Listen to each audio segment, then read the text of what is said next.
The former president has travelled by motorcade to and from the Manhattan courthouse, where he appeared in front of a judge to be formally charged with 34 felony counts.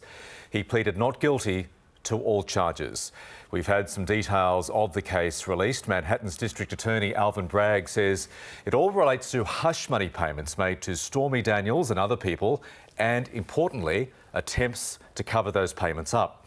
Mr Trump's supporters have been on the streets of New York and on social media echoing his claims of a witch hunt. Mr Trump is now on his way back to Florida. Our North America correspondent Jade McMillan is in New York and Barbara Miller is inside Mar-a-Lago in Florida for us today. So Jade, let's cross to you first, the scene of the action. The former president, as we heard, has pleaded not guilty to all those charges. What's happening at the courthouse now?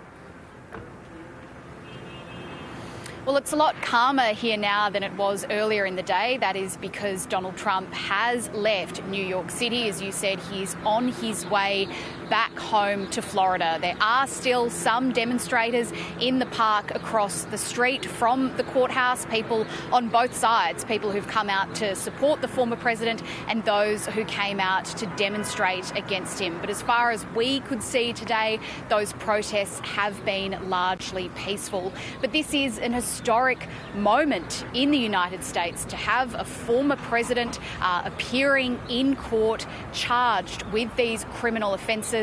Donald Trump has pleaded not guilty to 34 counts of falsifying business records in the first degree. They are all felony counts, and we've heard from the Manhattan District Attorney Alvin Bragg, the prosecutor in this case, who has accused Donald Trump of falsifying business records in order to, quote, conceal damaging information and unlawful activity from American voters before and after the 2016 election. Now, some of these allegations relate to hush money paid to adult film star Stormy Daniels in 2016. That had been widely reported that the grand jury here in Manhattan was examining that case. But there are also allegations relating to payments made to another woman who alleges that she had sex with Donald Trump, and to a former Trump Tower doorman who claimed to have information about a child Donald Trump had out of wedlock. But let's take a listen to some of what the Manhattan District Attorney had to say about this case earlier. 34 false statements made to cover up other crimes. These are felony crimes in New York State, no matter who you are. We cannot and will not normalize serious criminal conduct. The defendant repeatedly made false statements on New York business records. He also caused others to make false statements.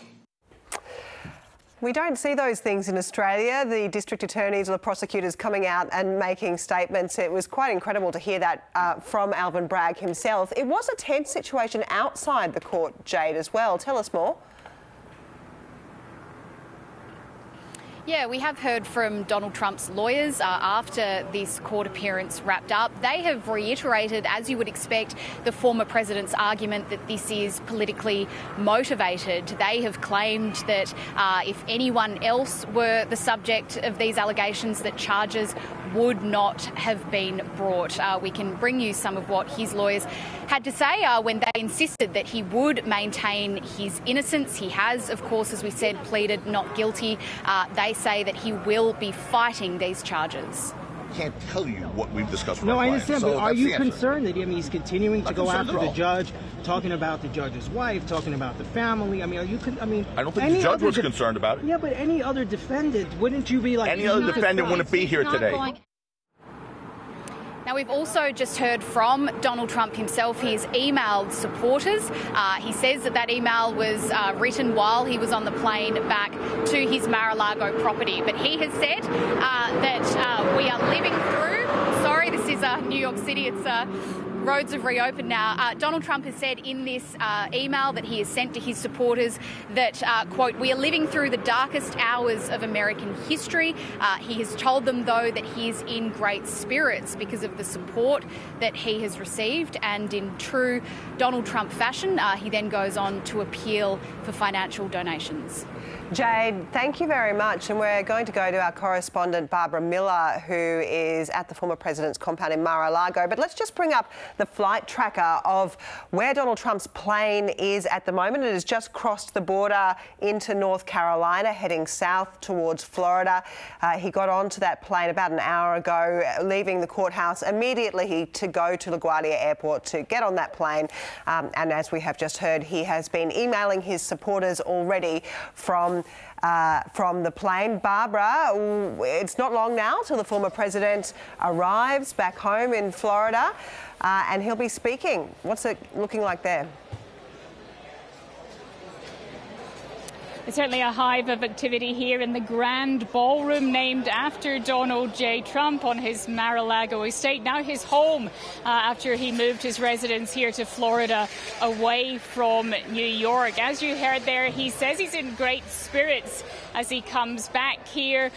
Behind me, you can see the big Trump 2024 posters flanking the stage where he'll give remarks. Initially, we were told this would be a press conference. Now it's being billed simply as remarks. So we don't think at this point that he will take questions from journalists. There are invited guests, a few of them starting to trickle in now, although they've still got a few hours ahead of this anticipated prime time address by Donald Trump.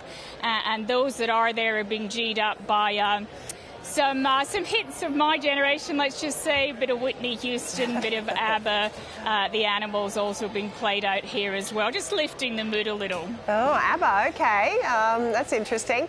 Hey, what do we think the former president might say, Barbara? Look, it's going to be fascinating. We've seen those social media posts, we've had the email, but we haven't had any public comments from him since that extraordinary moment where he was charged in New York.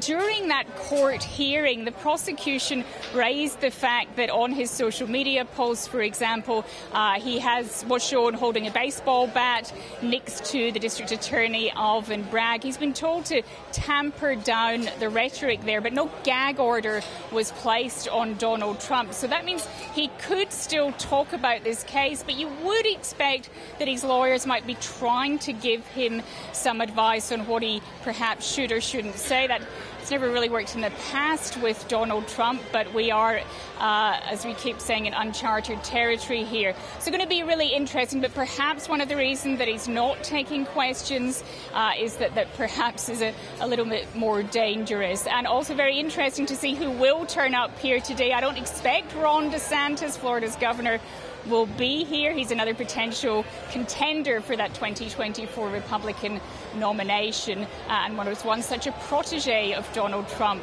But I think right now the two men, at least very physically, are avoiding one another.